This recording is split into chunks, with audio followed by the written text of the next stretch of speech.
Então, pessoal, vamos dar início ao módulo de uro, falando inicialmente sobre os tumores de bexiga. Lembrando um pouco sobre a anatomia, né? A gente sabe que a bexiga é um órgão oco, que serve como um reservatório de urina e pode conter de 400 a 500 ml de urina sem alterar a pressão do lumen, né? Intraluminal. Além disso, ela pode sustentar e iniciar uma contração até esvaziar. A gente começa a contração na bexiga e ela só para de contrair quando esvazia completamente essa bexiga. E a bexiga adulta, ela pode distender até atingir o nível do umbigo. Então, ela pode subir até o nível normal dela, né? Aqui é uma imagem da anatomia da bexiga e da próstata no lumen, né? Aqui são alguns elementos que a gente consegue identificar quando a gente abre a bexiga. Aqui é o vértex, aqui é o orifício uretral, aqui é a úvula vesical, aqui é o trígono vesical, aqui é o tórus e aqui é o orifício onde passa o ureter. Falando um pouco, né, sobre a histologia, a gente sabe que a bexiga é revestida, é composta, né, pelo urotélio, pela lâmina própria, aqui é o urotélio, pela lâmina própria, pela muscular da mucosa, que é essa muscular aqui descontínua, e a muscular própria, que é essa muscular daqui de baixo, e abaixo da muscular tem a adventícia ou a serosa e o peritônio da cúpula. E a gente sabe que a bexiga, ela não tem a camada submucosa.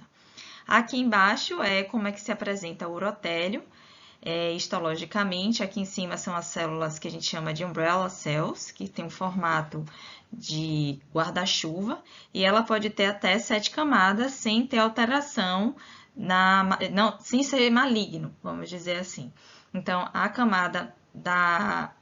a mucosa, né, o urotélio, pode ter até 7 camadas sem ser maligna. Acima disso, a gente abre um parêntese e olha se tem atipia citológica e outros achados. Então, falando um pouco, né, sobre o câncer de bexiga, ele representa aproximadamente 7% dos cânceres e 3% da mortalidade por câncer nos Estados Unidos, e cerca de 95% dos tumores vesicais têm uma origem epitelial e o restante consiste em tumores mesenquimais, porque como a gente viu, existe a parte mesenquimal, existe a parte da lâmina própria que pode desenvolver tumor ali naquela região, não só no epitélio, que o paciente pode desenvolver, mas também o paciente pode desenvolver um câncer na região da lâmina própria. Inclusive, eu vou botar um link, né, no AVA, né, de uma aula que eu dei para a Sociedade de Patologia, falando sobre os tumores mesenquimais, tanto da próstata quanto da bexiga. Vocês não precisam se aprofundar nisso, é só curiosidade, porque é muito detalhado para o patologista, mas é legal vocês assistirem para ter uma noção de quais são os tipos, só para vocês terem uma noção mesmo. Não é obrigatório de vocês saberem isso na rotina e não vai cair na prova. É só por curiosidade. E a maioria dos tumores epiteliais é composto pelo tipo urotelial, ou de células transicionais, e, consequentemente, são chamados de tumores uroteliais ou tumores de transição. E os carcinomas escamosos e glandulares, que é o adenocarcinoma, também pode ocorrer. Aqui é uma foto do Colégio Americano de Patologista com os tipos histológicos de tumores na bexiga, e a gente não vai entrar em detalhe de todos eles, mas a gente vai falar principalmente do carcinoma urotelial, que é o mais comum, e do adenocarcinoma, mas os pacientes podem ter outro tipo de tumor e tem um prognóstico, vamos dizer assim, dependendo do tipo de tumor. Certo? Então, a gente não vai entrar muito nesse mérito, mas esses são os principais tipos de carcinoma e vocês podem encontrar isso no laudo anatomopatológico de um paciente de vocês, numa rotina, no PSF ou até numa consulta como especialista, como oncologista ou até como patologista. Aqui só são os tipos histológicos mais detalhados. Existem neoplasias uroteliais não invasivas, começando pela displasia de baixo grau ou carcinoma in situ. Tem lesões planas com atipia de significado desconhecido. Tem o PULUMP, né, que é o papiloma urotelial invertido, o carcinoma urotelial papilar não invasivo, o carcinoma urotelial papilar não invasivo de baixo grau, a hiperplasia papilar de alto grau, neoplasia urotelial papilar de baixo potencial maligno ou papiloma urotelial. E os carcinomas uroteliais invasivos, que a gente vai falar mais um pouco, que é o carcinoma urotelial invasivo de padrão de crescimento invertido, linfoepitelioma rico em lipídios, tipo microcístico, micropapilar, plasmocitoide, pouco diferenciada, existem inúmeros subtipos, né, histológicos do carcinoma urotelial. Existem ainda os subtipos de neoplasia de células escamosas, existem os subtipos de adenocarcinoma, existem outros tipos de neoplasias neuroendócrinas, não só o carcinoma neuroendócrino de grandes células, mas também pode ter o paraganglioma, pode ter também o carcinoma neuroendócrino de pequenas células e o tumor neuroendócrino bem diferenciado. Outros tipos de tumores que a gente pode encontrar são alguns tipos de tumores mesenquimais, mas a gente também pode encontrar um plasmocitoma, que é um tumor hematolinfóide, e a gente também pode encontrar metástase nesses pacientes. Cerca de 95% dos cânceres de bexiga são carcinomas de células transicionais, urotelial, enquanto 3% são carcinomas epidermoides, ou SECs, né? 2% são adenocarcinomas e 1% são tumores do tipo de pequenas células associados a síndromes paraneoplásicas. Geralmente, os casos de carcinoma de células transicionais, que são os uroteliais, são diagnosticadas ainda na fase que não está invadindo o músculo. Então, esses pacientes normalmente fazem RTU, que é a ressecção transureteral, e ficam acompanhando. Se caso invada a camada muscular, esse paciente vai precisar tirar a bexiga.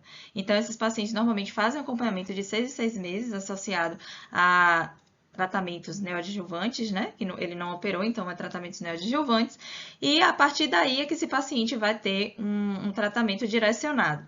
Mas normalmente o que acontece? Esses pacientes fazem a ressecção transureteral a cada 6 meses, quando ele não invade, e quando ele invade, esse paciente precisa ser operado e retirada a bexiga.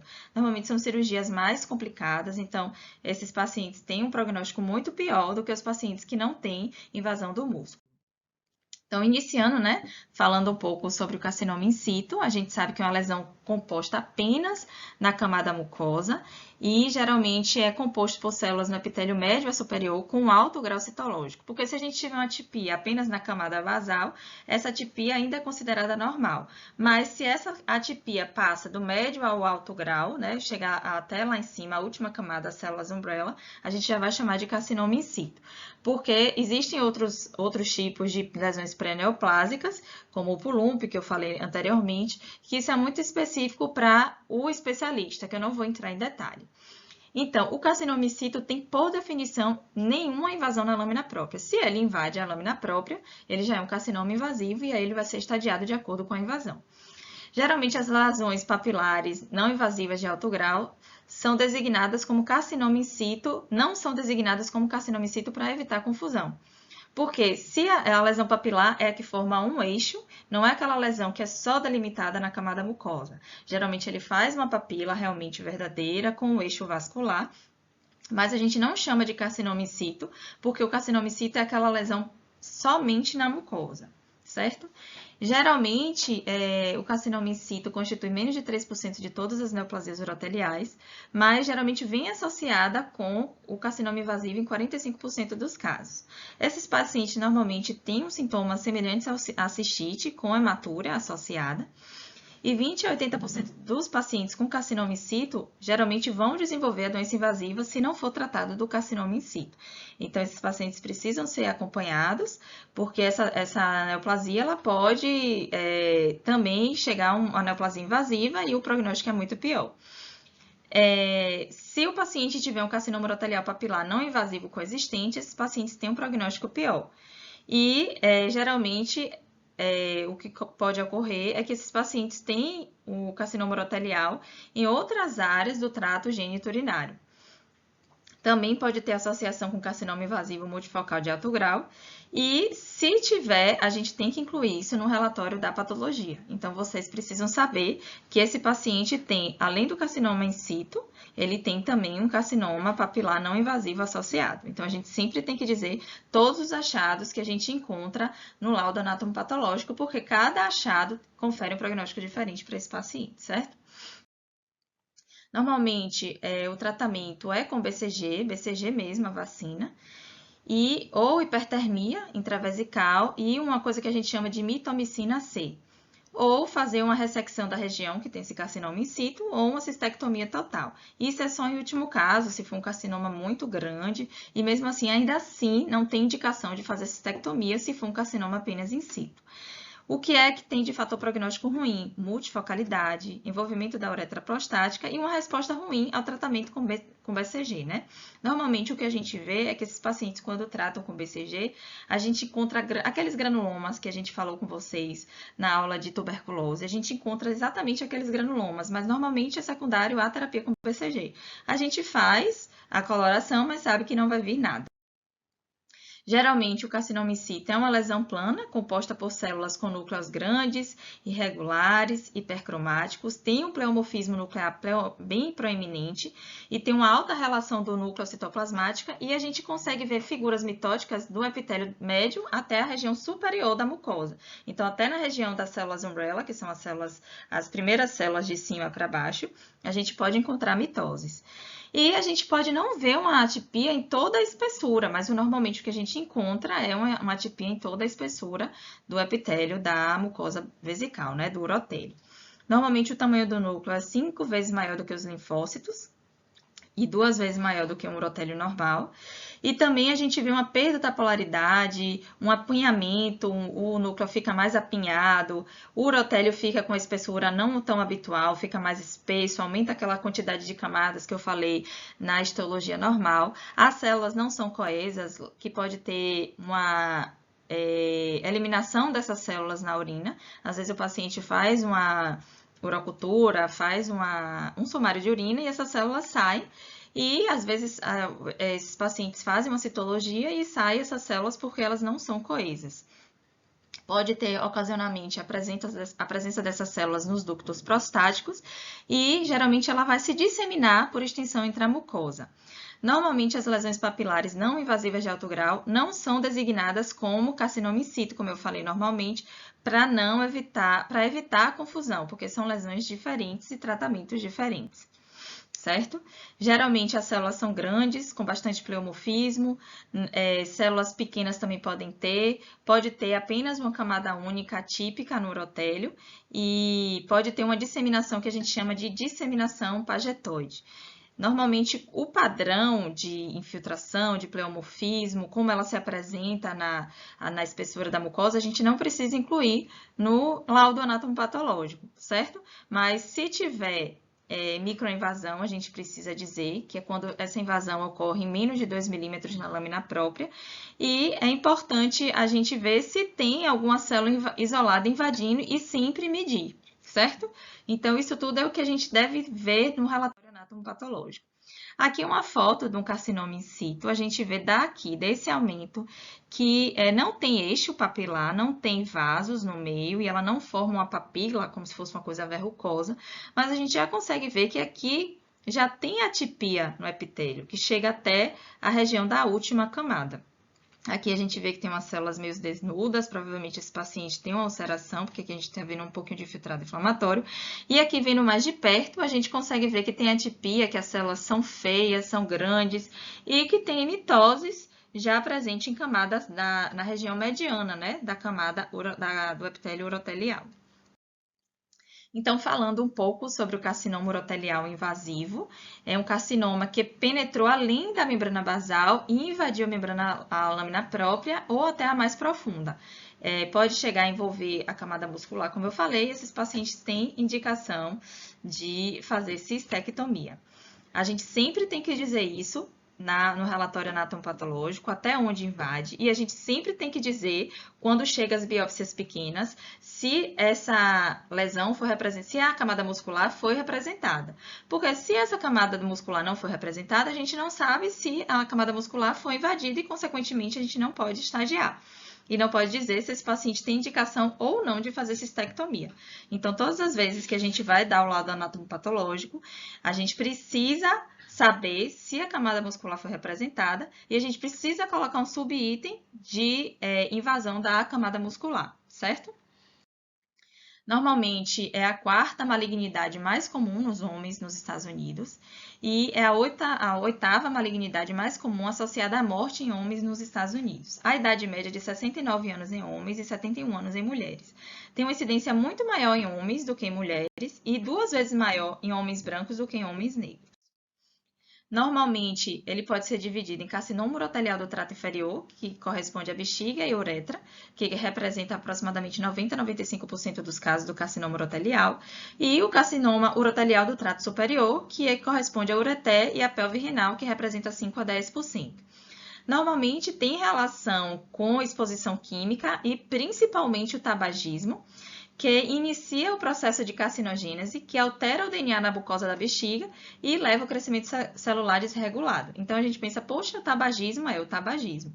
Então, sempre lembrar que não é só o câncer de pulmão que tem como consequência do tabagismo, né? Então, fumar também pode levar ao câncer de bexiga. Normalmente, como eu falei, as principais etiologias são exposições ocupacionais, tabagismo, e, no caso, o risco à população de fumar é de 50% maior para os homens do que das mulheres nos Estados Unidos. E as exposições ocupacionais estão relacionadas com aminas aromáticas, hidrocarbonetos clorados, hidrocarbonetos aromáticos policíclicos, incluindo a benzidina. E outras coisas que podem ter relação é com predisposição genética e não tem muita relação com a presença de catéter, né, nessa região do ureter, porque o carcinoma de células escamosas tem relação pelo atrito e pela exposição a radicais livres. Normalmente as características clínicas são bem parecidas com carcinoma in situ, hematúria, dor a urinar, aumento ou urgência urinária. O diagnóstico é por citologia de urina em amostras anuladas, ou uma cistoscopia com biópsia, ou na ressecção transureteral, como eu falei com vocês.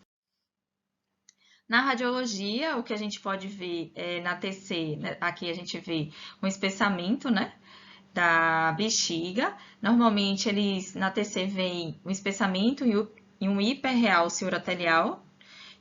Sistema de ductos coletores assimétricos, pode ter calcificação urotelial ou presença de um nódulo ou uma massa na bexiga. Aqui a gente vê uma tomografia de corpo inteiro mostrando aumento e espessura da parede da bexiga. E pode ter também na ressonância em T2 demonstrando o espessamento hipodenso da parede da bexiga. Então, esses são os principais achados nos exames de imagem.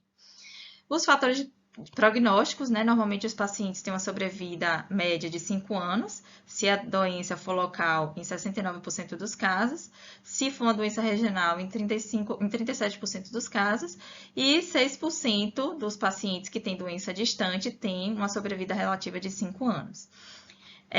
Estadiar, a gente normalmente estadia, o estadiamento patológico é de acordo com a caracterização histológica, envolvimento da muscular própria ou músculo detrusor. A gente sabe que esses pacientes têm um pior prognóstico, porque esses pacientes vão precisar ser submetidos à cistectomia, né? E isso é uma cirurgia muito complicada, esses pacientes têm uma morbidade muito maior do que os pacientes que não precisam se submeter a essa cirurgia. Existem algumas variantes morfológicas que estão associadas com pior prognóstico e um comportamento agressivo pior, né? Que inclui o carcinoma urotelial com a diferenciação divergente, que pode ser diferenciação escamosa ou glandular, ou plasmocitoide, ou micropapilar, ou em ninhos, né? Que a gente chama de nested. Esses pacientes têm um prognóstico pior e a gente precisa citar no laudo anatomopatológico, porque esses médicos vão ficar de olho mais nesses pacientes, entendeu?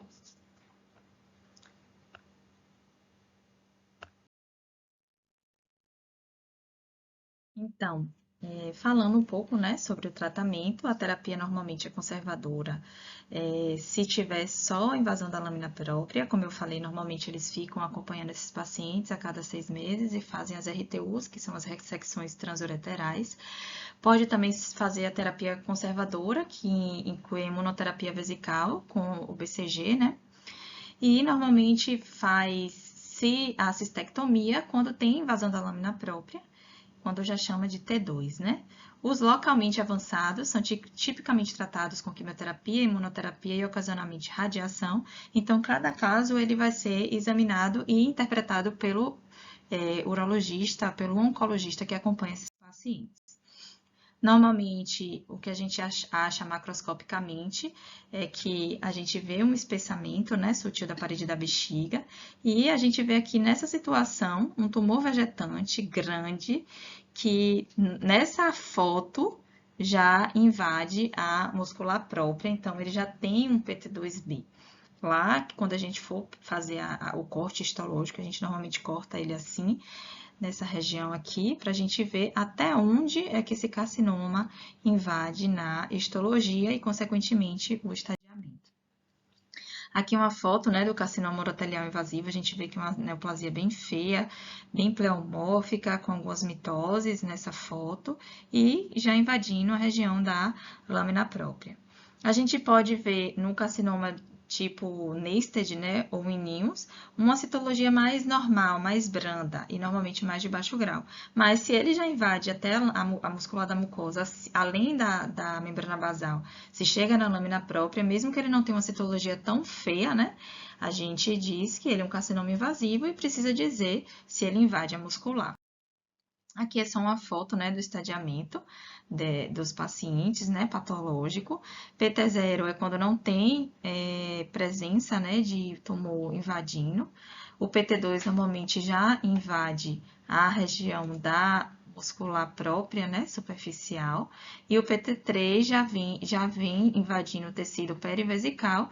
E o PT4 já invade a região da serosa, né? Então, esses pacientes podem ter invasão da próstata, das vesículas seminais, se for mulher, útero, vagina, ou da região abdominal, né?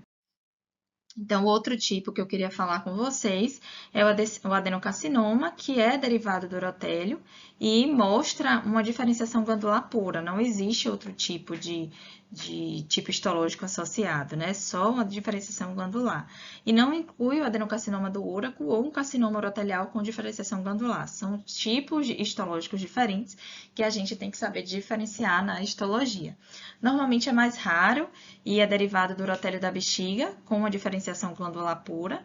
Tem uma histologia tipo intestinal, não sei se vocês lembram da histologia do adenocarcinoma intestinal, ele lembra o adenocarcinoma intestinal, mas ele pode ser também tipo mucinoso, pode ter um tipo célula neodycinete, que são células pouco coesas, que são globosas, né? Parece uma célula globetzel, uma célula caliciforme. Normalmente, a gente pode fazer uma imunistoquímica para ver se esse tumor é dessa região mesmo. Imunistoquímica é quando a gente liga, né, o antígeno, o anticorpo específico daquela região, para ver se é daquela região ou se está vindo de outro lugar, ou se é um tumor metastático. Geralmente, a gente faz esse diagnóstico após excluir a metástase, certo? Então, se a gente sabe que ele pode ter uma extensão direta de um órgão que pode ter um adenocarcinoma, a gente tem que fazer a imunistoquímica para ver se é específico de lá. Se não marcar nada, ou marcar os marcadores dessa região, CK7 positivo, CK7 positivo, CK20 positivo, ou CK7 negativo e CK20 negativo e outros marcadores, a gente vai dizer que esse é um adenocarcinoma dessa região. Por ser raro por ser raro nessa região, a gente vai considerar como diagnóstico de exclusão depois de ter feito a imunistoquímica das outras regiões e ver que não é um tumor metastático. Normalmente corresponde a 0,5 a 2% das malignidades da bexiga, corresponde a 0,7% dos tumores do trato urinário superior, é mais comum nas mulheres do que nos homens e a idade média de 68 anos. Normalmente ocorre na região lateral, na parede posterior ou no próprio trígono da bexiga. E o segundo local mais comum é na uretra e é raro nos ureteres e na pelve renal. Tem como principal etiologia a progressão da metaplasia intestinal extensa ou uma cistite glandular, que é um achado que a gente vê muito normalmente nas bexigas, benigno, ou um adenoma viloso também, que é um achado benigno, que surge na região do trígono e não geralmente são entéricos. Outra coisa que a gente pode ver são a presença de divertículos, que pode desenvolver um carcinoma urotelial, mas ocasionalmente pode desenvolver o adenocarcinoma. Outro fator etiológico é a presença do xistosoma hematobium, também, que é um fator de causa, né, do adenocarcinoma, mas também é mais raro. Ou irritação crônica na bexiga, incluindo uma bexiga neurogênica, uma bexiga obstruída, e ele pode surgir na mucosa superficial metaplásica ou nas glândulas periureterais. Secundária, essas coisas todas que eu falei, fístula, divertículo, estenose, infecção, mas é um tumor bem raro, falei só porque a gente fala sempre do adenocarcinoma e a gente sempre pensa, poxa, o adenocarcinoma na bexiga ninguém falou, a gente sabe que existe, mas é um tumor mais raro. Normalmente o paciente se apresenta com a mesma clínica dos outros tipos de tumor, Raramente ele tem mucosúria, disúria, mas ele se apresenta com hematúria. Geralmente os pacientes são mais velhos. E apesar de ter mucosúria, de ser raro ter mucosúria, mas é mais comum ter mucosúria no adenocarcinoma, que é a saída de muco pela urina, do que no adenocarcinoma do útero, certo? A taxa de sobrevida é de 5 anos é de 40% a 50% nos pacientes que têm esse adenocarcinoma. O diagnóstico é um teste de tela, né, ou citologia da urina. Pode fazer ultrassom, TC, a gente vai fazer a TC em todos os pacientes que têm essa queixa, né, de hematura, a gente vai precisar investigar esse paciente para ver se é cálculo, se é neoplásico, se não é. Então, esses pacientes todos fazem a tomografia ou a ressonância, né, ou uma urografia por ressonância magnética. Outro exame que é feito também é a cistoscopia, né, que a gente faz em toda a uretra e bexiga. E a gente também pode fazer a RTU, né, que é a ressecção transureteral do tumor de bexiga, para dizer qual é o tipo de tumor que esse paciente tem. Em relação à tomografia, aqui a gente vê na seta uma massa na parede lateral da bexiga. Em relação aos fatores prognósticos, o estadiamento é o fator prognóstico mais importante. Em comparação com o carcinoma urotelial, os pacientes com adenocarcinoma de bexiga têm um prognóstico pior, primeiro pela raridade e segundo porque eles já se apresentam com um estágio muito mais avançado. E é controverso ainda se é mais agressivo se controlado de acordo com o estágio do tumor. Se a gente conseguir controlar, não se sabe se ele vai ser mais agressivo do que comparado com o urotelial, vamos dizer assim. Então, se esse paciente apresentar, vamos dizer assim, metástase linfonodal ou invasão vascular, o prognóstico desse paciente vai ser pior do que no caso dos pacientes com carcinoma urotelial convencional. Em relação ao tratamento, a gente normalmente indica a cistectomia radical com a dissecção, né, com a linfadenectomia, e faz terapia adjuvante com radiação ou quimioterapia, que pode ser administrada em cada caso. Em relação à macroscopia, 67% são lesões apenas solitárias, e geralmente comparado com o carcinoma urotelial, que a gente vê vários focos, várias vegetações. Aqui nessa imagem a gente está vendo apenas uma vegetação, normalmente é solitária. Ela pode ter uma região na superfície recoberta por mucina, né, por um material mucinoso, mucoide, porque também depende do subtipo, né, do adenocarcinoma. Pode ser papilar, nodular, plano ou ulcerado. Em relação ao achado microscópico, né, em relação ao achado histológico, a gente sabe que existem alguns tipos, que é o tipo intestinal, mucinoso ou tipo celular cinete, ou pouco diferenciado. Ele tem a mesma apresentação que eu tinha falado com vocês lá do adenocarcinoma do intestino. O intestinal ele vai se assemelhar muito ao adenocarcinoma intestinal. O mucinoso ele tem mucina, né, tem células neoplásicas flutuantes, e normalmente esse tipo de tumor ele chega até a invadir, né, a muscular própria, o músculo detrusor, e o tipo célula de Cinete, ele tem as células soltas, pouco coesas, com grandes vacúolos de mucina intracelular, que esses núcleos vão geralmente para a periferia e realmente parece uma coisa cinetoide, né? Geralmente, histologicamente, o que a gente pode ver para diferenciar que é um carcinoma metastático ou primário daí, é porque o adenocarcinoma primário da bexiga vem associado com o adenocarcinoma in situ. E outros achados que a gente pode ver para dizer que é daí também é a presença de metaplasia intestinal ou um adenoma viloso, né, associado. Aqui é uma foto, né, de um adenocarcinoma. Veja que se a gente não soubesse a localização, se a gente não soubesse que era da bexiga, se só tivesse tumor, a gente poderia dizer tranquilamente que era um tumor intestinal, certo? Aqui tem um adenocarcinoma in situ, que pode ajudar a contribuir para dizer que é daí. E aqui um adenocarcinoma invasivo, com desmoplasia, que eu expliquei para vocês lá na sala de aula, no grupo D, que é essa coisa de ter esse infiltrado inflamatório ao redor e fibrose, né? Isso que a gente chama de desmoplasia. E é isso. A gente vai falar um pouco sobre os tumores penianos na próxima aula. E até lá. Tchau, tchau.